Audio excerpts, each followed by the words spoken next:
चलो अब देखते हैं क्या ब्यूरोक्रेटिक एटीट्यूड क्या होता है ना, एटीट्यूड, और जिसको बोलते हैं डेमोक्रेटिक एटीट्यूड क्या है,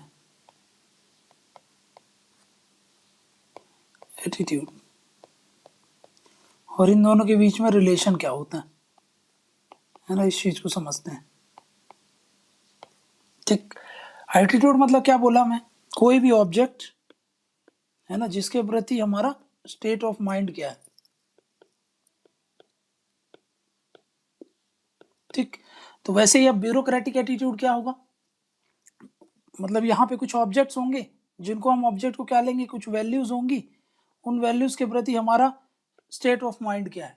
एक तो कि क्या होना चाहिए, ब्यूरोक्रेटिक एटीट्यूड में क्या देखते हैं कि मतलब नॉर्मेटिव थिंग देखते हैं इसमें, क्या कि क्या होना चाहिए है ना, what ought to be, ought to be, ये देखेंगे क्या होना चाहिए। दूसरा मतलब ये एक्सपेक्टेड रहता है कि आपके अंदर ये होना चाहिए। और दूसरा एट प्रेजेंट क्या है, एट प्रेजेंट क्या है, what it is, what it is, मतलब यहाँ पे हम क्या देखते हैं, व्हाट ऑट टू बी मतलब पॉजिटिव डायमेंशन देखते हैं।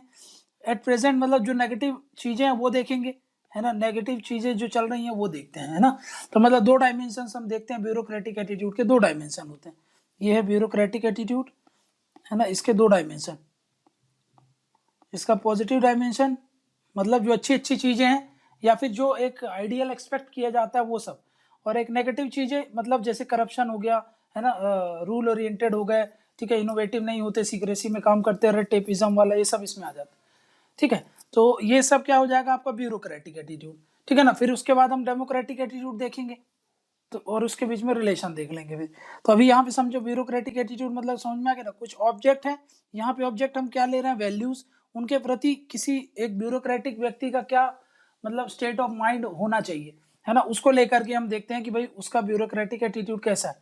फिर ऐसे एक एक ब्यूरोक्रेट का देखेंगे, दूसरे ब्यूरोक्रेट का देखेंगे, फिर सम टोटल देख लेंगे सबका है ना, और उससे अनुमान लगाएंगे कि पॉजिटिव एटीट्यूड मतलब देखेंगे कि इन सब में कॉमन पॉजिटिव एटीट्यूड क्या क्या है, नेगेटिव एटीट्यूड क्या है, मतलब इन जनरल कर लेंगे हम। फिर उसके बाद हम क्या करते हैं, इसके हिसाब से हम देखते हैं कि लोगों का परसेप्शन इनके प्रति क्या है ना, इन जनरल परसेप्शन क्या हो जाता है। पहले आप एक व्यक्ति से आपका काउंटर हुआ, मान लो एक आईएएस से आप मिले, फिर दूसरे आईएएस से मिले, फिर तीसरे से मिले, चौथे से, फिर एक आईपीएस से मिले, फिर एक आईजी से मिले, ऐसे बहुत लोगों से मिले।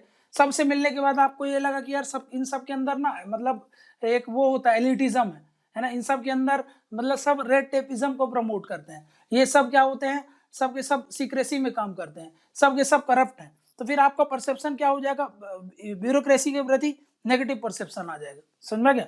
तो ऐसे करके हम इन चीजों को देखते हैं। तो वही मैं बात करूं कि भाई ब्यूरोक्रेटिक के डायमेंशंस की जब हम बात कर रहे थे, तो यहाँ पे दो डायमेंशन लेते हैं, एक लेते हैं पॉजिटिव डायमेंशन क्या है इसके, और एक लेते हैं नेगेटिव डायमेंशन। कि मैंने पहले भी आपको बताया है, फिर से आपको रिपीट कर रहा हूँ। क्या पॉजिटिव डायमेंशन क्या है कि ब्यूरोक्रेसी में क्या होता है, देखो मेरिटोक्रेसी चलती है ना, मेरिटोक्रेसी चलती है, भाई जो यूपीएससी का पेपर निकालेगा वही एंट्री मारेगा है ना, प्लस आगे भी जो प्रमोशन वगैरह होते हैं वो आपके मेरिट के आधार पे होते हैं। तो ये एक पॉजिटिव डायमेंशन है। दूसरा ब्यूरोक्रेसी रैशनैलिटी के आधार पर चलती है ना, रैशनैलिटी के आधार पर चलती है ना, ऑब्जेक्टिविटी होता है यहाँ पे, ऑब्जेक्टिविटी, ठीक है, प्लस यहाँ इम्पार्शियलिटी होती है, इम्पार्शियल होते हैं ये, ठीक है ना।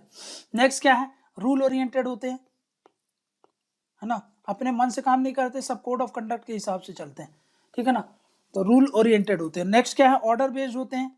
ऑर्डर बेस्ड मतलब जो सीनियर का ऑर्डर्स और जो पॉलिटिकल मास्टर्स का ऑर्डर होता है उसके हिसाब से इनकी जो खुद की जो वो होती है ना डिसीजन लेने की, ठीक है ना, वो नहीं होती। ठीक, खुद का अपना उससे नहीं लेते अपने मन मर्जी से, ठीक है ना, रूल के हिसाब से, ऑर्डर के हिसाब से। नेक्स्ट क्या है, ओबीडियंट होते हैं है ना, अपने सीनियर्स के प्रति, पॉलिटिकल मास्टर्स के प्रति, ठीक है। तो ये कुछ पॉजिटिव डायमेंशंस होते हैं ब्यूरोक्रेटिक है ना, मतलब ऐसे एटीट्यूड की डिमांड होती है, ठीक है, आपसे अगर आप ब्यूरोक्रेट बनना चाहते हो। नेक्स्ट क्या बोल रहा हूँ, नेगेटिव एटीट्यूड क्या हो जाएगा, जैसे कि यहाँ पे स्टेटस को मतलब जो चल रहा है उसी को मेंटेन करने की बात करते हैं, इनोवेटिव नहीं होते है ना। रूल ओरिएंटेड होते हैं, रूल ओरिएंटेड हो रहे हैं बट गोल ओरिएंटेड नहीं होते हैं, बट नॉट गोल ओरिएंटेड, है ना। सोचो एक गरीब व्यक्ति आया, अब आप उसकी मदद करना चाह रहे हो, लेकिन आपका या तो डोमेन में नहीं है, या तो आप उसको किसी कारणवश कर नहीं पा रहे हो, तो मतलब आप चाहते तो भाई उसका भला हो जाता, मतलब गोल आप अचीव कर लेते, है ना, लेकिन आप रूल्स के कारण उनकी हेल्प नहीं कर पा रहे हो, है ना, आप उनकी मदद नहीं कर पा रहे हो, तो ये क्या हो गया, रूल ओरिएंटेड है, गोल ओरिएंटेड नहीं होते हैं, ठीक है ना। नेक्स्ट क्या है, सीक्रेसी में काम करते हैं। नेक्स्ट क्या है, रेड टेपिज्म चलता है, एलिटिसिज्म है, ठीक है। और बताया था ना, ये ऐसे होते हैं कि ये सेवक की तरह नहीं, एकदम शासक की तरह बिहेव करते हैं, ठीक है ना। सेवक होना चाहिए इनको, लेकिन शासक बन के रहते हैं, ठीक है ना। नेक्स्ट करप्शन वगैरह ये सब बता दो, करप्ट होते हैं बहुत सारे, ठीक है ना। ये नेगेटिव एटीट्यूड जो झलकता है उसकी बात कर रहा हूँ, ठीक है ना। तो मतलब क्या है, अब इन जनरल अगर हम बात करें तो ब्यूरोक्रेसी को लेकर के क्या है, तो देखो जनरल जो मैं आपसे जनरल ब्यूरोक्रेटिक एटीट्यूड इंडिया में कैसा है, एक नेगेटिव कोनोटेशन को उसने एक्वायर करके रखा है ना। क्योंकि ऐसा बोला जाता है कि जो ब्यूरोक्रेट्स हैं उनकी टेंडेंसी है कि वो स्टेटस को की तरफ मूव कर जाएंगे, करप्शन की तरफ मूव कर जाएंगे, सीक्रेसी की तरफ तो रहते ही हैं, है ना। वो डिसकम्पैशनेट है, उनके अंदर कंपैशन नहीं होता है, ठीक है ना। और ये रूटिनाइज्ड कर दिया गया है ना, रूटिनाइज्ड हो गया, मतलब हर दिन आपको ऐसा ही देखने को मिलता है। और इसके साथ साथ इनोवेशन नहीं होता इनके अंदर, है ना, इनोवेशन नहीं होता, प्लस रूल ओरिएंटेड है तो गोल ओरिएंटेड नहीं होते, तो ढंग से जो एक सर्विस मोटिव होना चाहिए वो नहीं दिख पाता है ना, क्योंकि डिफ्लेक्ट हो जाते हैं। तो इसके कारण क्या है, जनरल जो टेंडेंसी है वो कैसी है आपकी, नेगेटिव है ना, ब्यूरोक्रेसी को लेकर। बट ऐसे हम स्पेसिफिक बोल भी नहीं सकते कि भाई नेगेटिव ही है, कई लोगों के लिए, बहुत लोगों को पॉजिटिवली है, ऐसा कोई एक सर्वे नहीं किया गया है, बट ऐसा माना जाता है कि जो जनरल टेंडेंसी है वो कैसी है, ब्यूरोक्रेटिक एटीट्यूड को लेकर नेगेटिव एटीट्यूड दिखता है। क्यों, उसका कारण मैंने आपको बता दिया, ठीक है। नेक्स्ट हम बात करते हैं डेमोक्रेटिक एटीट्यूड क्या है। डेमोक्रेटिक एटीट्यूड मतलब अब क्या है, डेमोक्रेटिक एटीट्यूड का मतलब क्या है, अब देखो, अब यहां पे समझो, सिविल सर्व ये जो ब्यूरोक्रेटिक एटीट्यूड था, ब्यूरोक्रेटिक एटीट्यूड किसको बोलेंगे हम भाई, ये जो आपका सिविल सर्विसेज वैल्यूज है, सिविल सर्विसेज की जो वैल्यूज हैं उसको आप एज एन ऑब्जेक्ट देखो, एज एन ऑब्जेक्ट, है ना, ये एक ऑब्जेक्ट। अब इसके प्रति इस व्यक्ति में, है ना, कॉग्निशन क्या है, अफेक्शन क्या है, और इसका बिहेवियर क्या है, मतलब इसके प्रति इसका एटीट्यूड क्या है, इसको हम क्या बोलेंगे, ब्यूरोक्रेटिक एटीट्यूड। समझ में आ रहा है कि भाई सिविल सर्विस की जो वैल्यूज हैं, है ना, जैसे कि मैंने आपको बताया था, सेल्फलेसनेस होनी चाहिए, ऑनेस्टी होनी चाहिए, ऑब्जेक्टिविटी होनी चाहिए, ओपननेस होनी चाहिए, ठीक है, लीडरशिप होनी चाहिए, इंटीग्रिटी होनी चाहिए, ये सब चीजें जो है सिविल सर्विसेज की जो वैल्यूज हैं, इनको एज एन ऑब्जेक्ट देखो, और फिर उन ऑब्जेक्ट के प्रति आपका एटीट्यूड क्या है ना। एक तो एक्सपेक्टेड क्या है, और एक एक्चुअली में क्या है, इसको ही हम क्या बोलेंगे, ब्यूरोक्रेटिक एटीट्यूड। वहीं पर डेमोक्रेटिक एटीट्यूड क्या है, मतलब यहां पे मैं क्या बता रहा हूं, यहां पे डेमोक्रेटिक एटीट्यूड क्या होगा, डेमोक्रेटिक एटीट्यूड, डेमोक्रेटिक एटीट्यूड होगा कि ये है डेमोक्रेटिक वैल्यूज,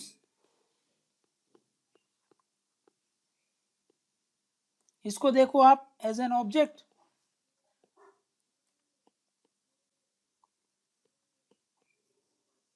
ठीक, democratic values as an object, ठीक है ना।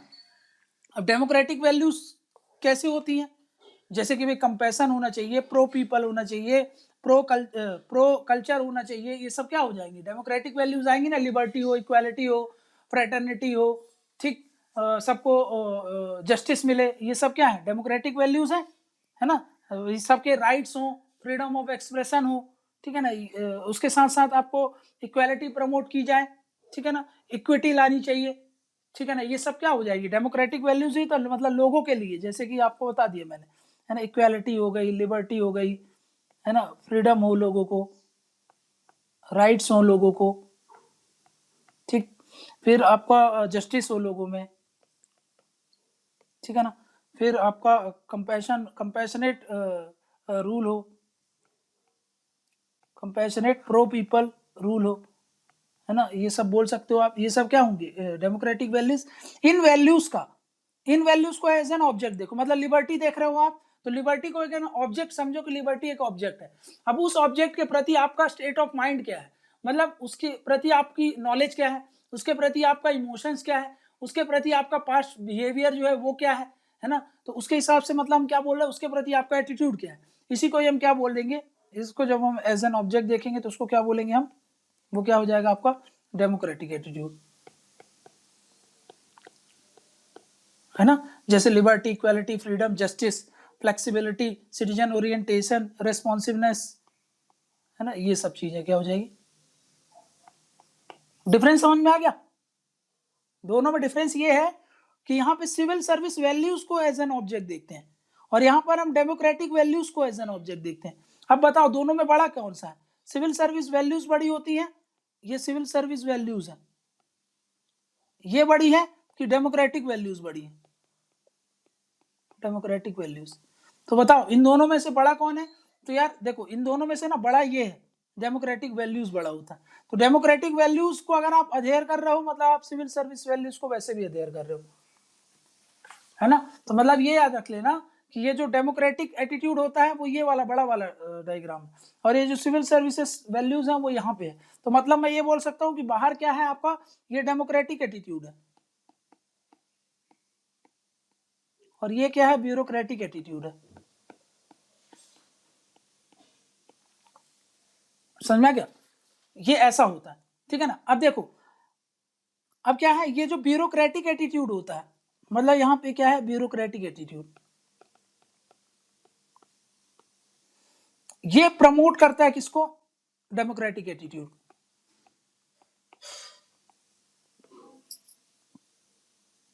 समझ में आ गया, कौन किसको प्रमोट कर रहा है, मतलब डेमोक्रेटिक वैल्यूज के लिए ये टूल एक्ट करता है, ये जो सिविल सर्विस एटीट्यूड है acts as a tool for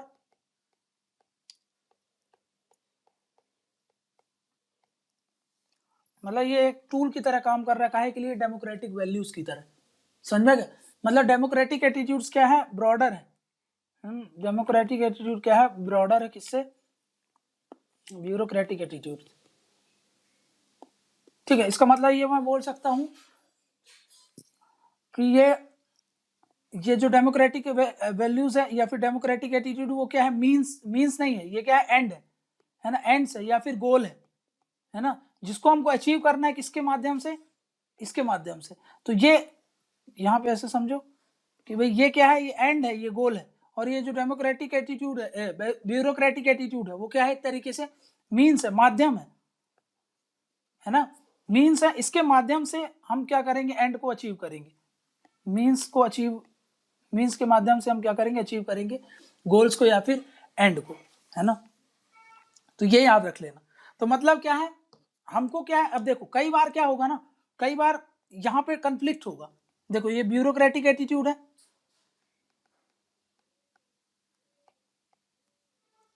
यहाँ पे आप ले लेते हो डेमोक्रेटिक एटीट्यूड, ठीक है ना। यहाँ पे क्या होगा, एट टाइम्स दिन के बीच में कंफ्लिक्ट होगा,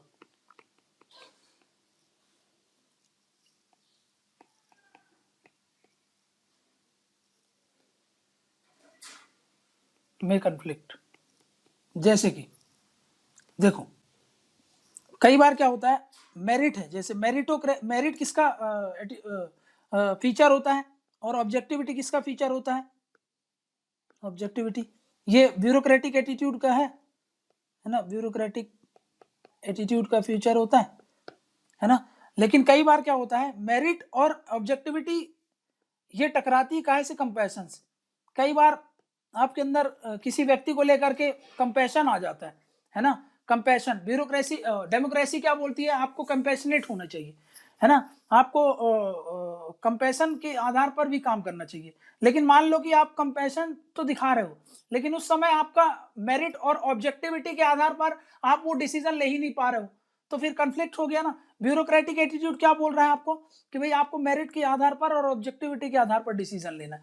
वहीं पर डेमोक्रेटिक वैल्यूज क्या बोल रहे हैं, डेमोक्रेटिक वैल्यूज ये बोल रहे हैं कि आप कंपैशनेट हो, यहाँ पर आपके पास ये व्यक्ति गरीब व्यक्ति आया है, सब कुछ छोड़ छाड़ कर दिन की सारी, अब दिन में हो सकता है वो 200 रुपये ही कमा रहा हो, और आज वो क्या किया, कमाया नहीं 200 रुपये, आपके ऑफिस में सुबह से शाम तक रह गया, ठीक है ना, आज वो हो सकता है खाना भी ना खा पाए। तो मतलब अगर आप उस नजरिए से उसको देखते तो आपको क्या लगता है कि मैं उसके लिए काम कर दूं यार, वो इतना सब कुछ छोड़ छाड़ के आए। लेकिन क्या है कि भाई जब आप इसको ऐसे देख रहे हो कि भाई ये तो मेरे ऑब्जेक्टिविटी के आधार पर ये फिट ही नहीं बैठ रहा है ना, मेरे मेरिट के आधार पर मैं इस पर डिसीजन ही नहीं ले पा रहा हूँ, तो फिर क्या होगा, कन्फ्लिक्ट हो गया। तो फिर क्या होगा, आप उस केस में क्या काम करोगे, अब कन्फ्लिक्ट होने लगा ना, आप डिलेमा में चले जाओगे। नेक्स्ट क्या है, कई बार आपको न्यूट्रल रहना पड़ता है ना, न्यूट्रलिटी होगी। कई बार इम्पार्शियलिटी, जो इसका एटीट्यूड के जो सिविल सर्विसेज के वैल्यूज होते हैं, इम्पार्शियलिटी, इसका कन्फ्लिक्ट होता है आपके बिहेवियर्स, है ना। कई बार क्या होता है, जैसे इसी केस में मैंने आपको बताया कि भाई इस केस में आप उसके लिए काम करना चाह रहे हो, है ना, उसके लिए काम करना चाह रहे हो, लेकिन यहाँ पर आप काम कर नहीं पा रहे हो क्योंकि सिविल सर्विसेज जो वैल्यूज हैं वो आपको परमिट नहीं करती हैं। तो फिर क्या होगा, फिर आप क्या होगा, कन्फ्लिक्ट होगा, ठीक है ना। नेक्स्ट क्या है, आप बताओ, अब आप रूल पर बने रहोगे या प्रोसीजर पर बने रहोगे, क्योंकि रूल प्रोसीजर तो आपका मना कर रहा है कि भाई आपके पावर में नहीं है ये, प्लस आप ये अभी मान लो टाइम खत्म हो गया, 5 बजे के बाद आप ये सब काम कर ही नहीं सकते, रूल ये है कि 5 बजे तक आप सारे काम कर रहे हो। अब वो व्यक्ति का नंबर लास्ट में आया, उस समय आपका हो सकता है कि भाई आपको जाना पड़े, ठीक है ना, रूल के हिसाब से आप इस समय काम नहीं कर सकते, तो आप क्या करोगे, वो व्यक्ति का तो पूरा नुकसान हो गया। तो अब इस केस में क्या किया जाएगा, तो फिर इसको मानोगे या फिर आप प्रो पीपल रहोगे, प्रो पीपल या प्रो कल्चर, यहां पे भी कंफ्लिक्ट हो रहा है कि नहीं हो रहा, ठीक है ना, प्रो पीपल या प्रो कल्चर। नेक्स्ट क्या है, अब आप रैशनैलिटी के आधार पर डिसीजन लोगे या फिर मेजॉरिटी के आधार पर। मेजॉरिटी ऑफ द जनता चाह रही है कि भाई यहाँ पर डैम के लिए आप उसको मंजूरी मत दो, है ना, कि भाई यहाँ पर मेजॉरिटी लोग मना कर रहे हैं कि यहाँ पे डैम नहीं बनना चाहिए। वहीं पर रैशनैलिटी ये बोल रही है कि अगर यहाँ पे डैम बनेगा तो भाई इतने अच्छे अच्छे काम होंगे, इतने अच्छे अच्छे प्रोजेक्ट मिलेंगे, और इन प्रोजेक्ट से कारण क्या होगा, वहाँ की जो लोकल जनता है उनको एम्प्लॉयमेंट अपॉर्चुनिटीज, वहाँ की जो लोकल फ्लोरा एंड फौना है उसको अच्छे से मिलेगा, वहाँ का ग्राउंड रिचार्ज हो जाएगा, वाटर की प्रॉब्लम की समस्या दूर की जा सकती है। ये सब चीजें रैशनैलिटी बदल रही है ना, और सिविल सर्विसेज रैशनैलिटी पे डिपेंड करती है। वहीं पर डेमोक्रेटिक वैल्यूज क्या बोलती है कि मेजॉरिटी का सम्मान करना चाहिए आप। तो फिर बताओ इस केस में कंफ्लिक्ट हो रहा है कि नहीं हो रहा, हाँ तो कंफ्लिक्ट हो रहा है, समझ में आ गया। तो मतलब क्या है कि कई बार क्या होगा, आपको डिसीजन लेने में इन सब चीजों का कंफ्लिक्ट हो सकता है, ठीक है ना। तो ये बात याद रख लेना, इन एट टाइम्स। वैसे मैं क्या बताया कि डेमोक्रेटिक वैल्यूज काहे के लिए, सिविल सर्विसेज जो वैल्यूज हैं वो अल्टीमेटली किसके अंदर आती है, डेमोक्रेटिक वैल्यूज। मतलब जो ब्यूरोक्रेटिक एटीट्यूड है वो प्रमोट करना है किसको, डेमोक्रेटिक एटीट्यूड को। लेकिन कई बार क्या होगा, कंफ्लिक्ट हो सकता है ना। लेकिन इवन अगर ये दोनों कंफ्लिक्ट कर रहे हैं, है ना, तो बट क्या बोल रहा हूं, अगर ये इन केस ऑफ कंफ्लिक्ट कर भी रहे हैं तो हमको ये समझ लेना चाहिए कि हमारा अल्टीमेट एम क्या है। हमारा अल्टीमेट एम ये है कि हमको डेमोक्रेटिक वैल्यूज को बचा के रखना है ना। तो क्या हो गया, तो हमको क्या करना चाहिए, डेमोक्रेटिक एटीट्यूड को विद इन दी, मतलब ये जो ब्यूरोक्रेटिक एटीट्यूड है, ब्यूरोक्रेटिक एटीट्यूड को has to work within the democratic attitude. समझ में आ गया, भले ही ये कंफ्लिक्ट कर रहे हैं, है ना, बट क्या होगा, हमको ये ध्यान में रखना चाहिए कि ब्यूरोक्रेटिक एटीट्यूड आखिर काहे के लिए है, डेमोक्रेटिक एटीट्यूड है। कई बार हो सकता है इस केस में देखो क्या कंफ्लिक्ट होगा, यहाँ पे मैंने कहा था ये क्या है, आपका मीन्स है, ये है एंड्स है। तो फिर हमको अब यहाँ पे आप तो बोल रहे हो कि ये ब्यूरोक्रेटिक किसके अंदर काम कर रही है, डेमोक्रेटिक एटीट्यूड के, तो क्या हर केस में फिर डेमोक्रेटिक एटीट्यूड को ही प्रिवेल करना चाहिए, तो ऐसा नहीं है। देखो इसमें 3 तरीके के रिलेशन बनेंगे, 3 टाइप्स ऑफ रिलेशन बनेगा। देखो कई बार क्या होगा, ये जो ब्यूरोक्रेटिक एटीट्यूड है ना, ये ब्यूरोक्रेटिक एटीट्यूड है, ये इन लाइन रहेगा किससे, डेमोक्रेटिक एटीट्यूड से, है ना, डेमोक्रेटिक एटीट्यूड के साथ कंप्लाई करेगा, है ना। मतलब ये हैंड टू हैंड चल रहे हैं, गो हैंड इन हैंड। समझ में गया? नेक्स्ट क्या बोल रहा हूं मैं आपको, दूसरा रिलेशन कैसा बनेगा कि भाई यहां पर एंड डोमिनेट करेगा मीन्स पर, मतलब यहां पे क्या होगा, डेमोक्रेटिक डोमिनेट वैल्यूज जो है वो डोमिनेट करेगी ब्यूरोक्रेटिक एटीट्यूड पर। समझ में गया? लेकिन कई किस सिचुएशन ऐसा आएगा, जैसे यहाँ पे तीसरा कि यहाँ पर मीन्स जो है वो डोमिनेट करेगा किस पर, एंड्स पर, है ना। मतलब क्या है, यहाँ पर ब्यूरोक्रेटिक एटीट्यूड डोमिनेट करेगा डेमोक्रेटिक एटीट्यूड। जैसे एग्जांपल डैम वाला, ठीक है ना। डैम हर केस में देखना आप, मेजॉरिटी जो डैम वाले प्रोजेक्ट होते हैं, मेजॉरिटी ऑफ द केस में वो आपका मेजॉरिटी लोग वहां पे नहीं चाहते, फिर भी वहां पे डैम बन जाता है, क्योंकि वहां पर रेशनैलिटी ज्यादा प्रिवेल कर जाती है। समझ में आ गया?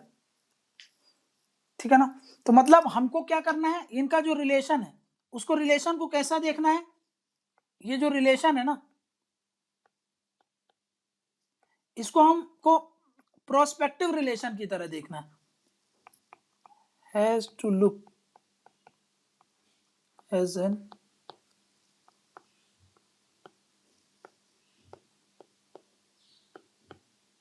ठीक है ना, मतलब पॉजिटिव पर्सपेक्टिव की देखना है ना। हमको किस तरीके नहीं देखते हैं, रेदर फ्रॉम कन्फ्लिक्चुअल, हमको इन दोनों को कन्फ्लिक्ट के रूप में नहीं देखना है कि दोनों कन्फ्लिक्ट कैसे कर रहे हैं, हमको इनको देखना है कि भाई इनका पॉजिटिव पर्सपेक्टिव कैसे निकाला जाए। समझ में आ गया? मतलब हम इनको हार्मनी में कैसे यूज कर सके। तो ये रिलेशंस को हमको थोड़ा सा इन चीजों को ध्यान में रख करके समझना है, ये चीज और ये चीज, और हमको इनको कन्फ्लिक्चुअल पर्सपेक्टिव से नहीं देखना है, हमको इनको पॉजिटिव पर्सपेक्टिव से देखना है ना। तो ये बात थोड़ा सा दिमाग में रखना। क्लियर है? तो यहाँ पे ये क्या है आपका, ब्यूरोक्रेटिक एटीट्यूड और डेमोक्रेटिक एटीट्यूड समझ लिया। ठीक।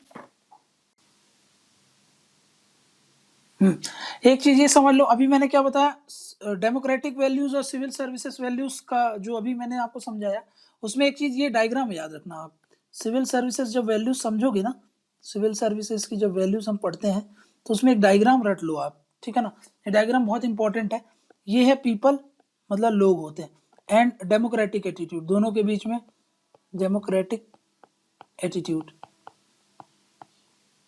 है ना। इसका एक डायग्राम समझो आप, ये है पीपल, ठीक है ना। ठीक, पीपल है, पीपल से आया है स्टेट, स्टेट आया है कि नहीं, है ना। क्या है के थ्रू, याद करो, social contract, social contract theory, है ना, उसके तहत ये स्टेट आया है, ठीक है ना। क्लियर है?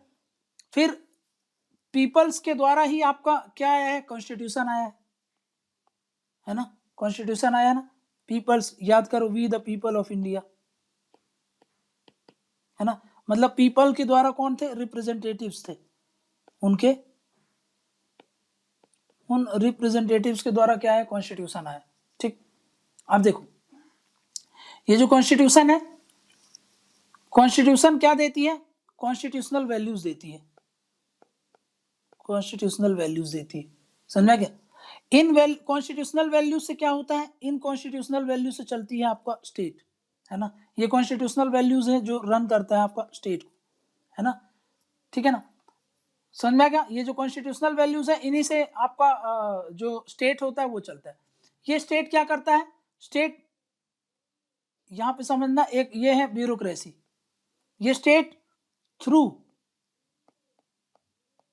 ये ब्यूरोक्रेटिक, है ना, क्या करता है, एडमिनिस्टर करता है इनको, है ना, ये गवर्न करता है,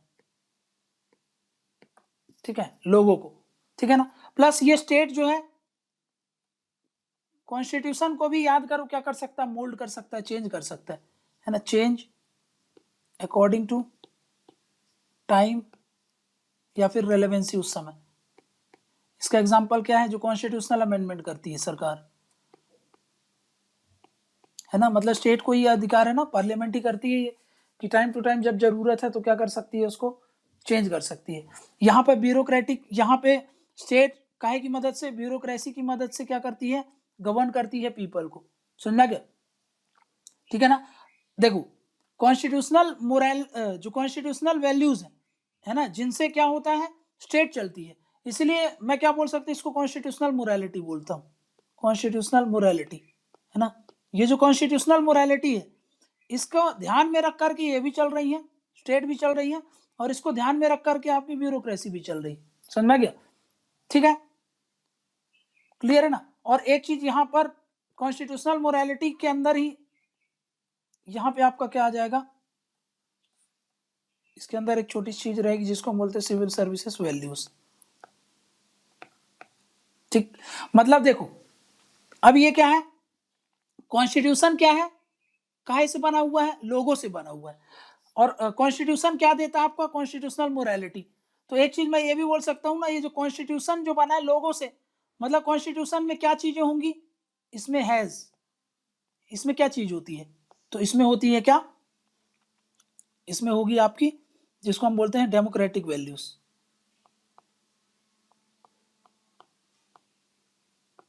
समझ में क्या? तो मतलब कॉन्स्टिट्यूशन के अंदर क्या है, डेमोक्रेटिक वैल्यूज। कॉन्स्टिट्यूशन का बेस क्या है, देखो इधर पे समझो, ये है कॉन्स्टिट्यूशन, इसका बेस क्या है, पीपल। ठीक है ना, पीपल बेस है, मतलब क्या है इसका, डेमोक्रेटिक वैल्यूज बेस होंगी, डेमोक्रेटिक वैल्यूज। ठीक, वहीं पर डेमोक्रेटिक वैल्यूज तो इसका बेस हो गई कॉन्स्टिट्यूशन की। तो फिर कॉन्स्टिट्यूशन क्या देती है हमको, गिव्स कॉन्स्टिट्यूशनल मोरालिटी।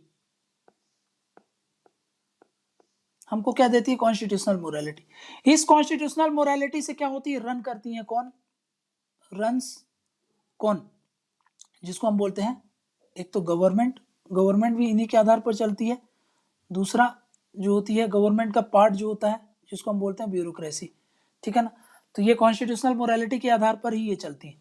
ठीक है ना, और गवर्नमेंट गाइडेड काहे से होती है, इसके द्वारा, कॉन्स्टिट्यूशनल मोरालिटी से। ब्यूरोक्रेसी काहे से गाइडेड होती है, गाइडेड बाई, ये भी गाइडेड बाई कॉन्स्टिट्यूशनल मोरालिटी। और कॉन्स्टिट्यूशनल मोरालिटी काहे से गाइड होती है, डेमोक्रेटिक वैल्यूज, है ना, मतलब डेमोक्रेटिक एटीट्यूड। ठीक, तो ये डायग्राम है, कुछ थोड़ा सा दिमाग में रखना अपने, तो आप अच्छे तरीके से लिंक कर पाओगे। ठीक है ना, तो ये चीजों को थोड़ा सा दिमाग में रखना, क्या बोल रहा हूँ, रिलेशन क्या है डेमोक्रेटिक एटीट्यूड का और ब्यूरोक्रेटिक एटीट्यूड का। ठीक, ये हमने समझ लिया।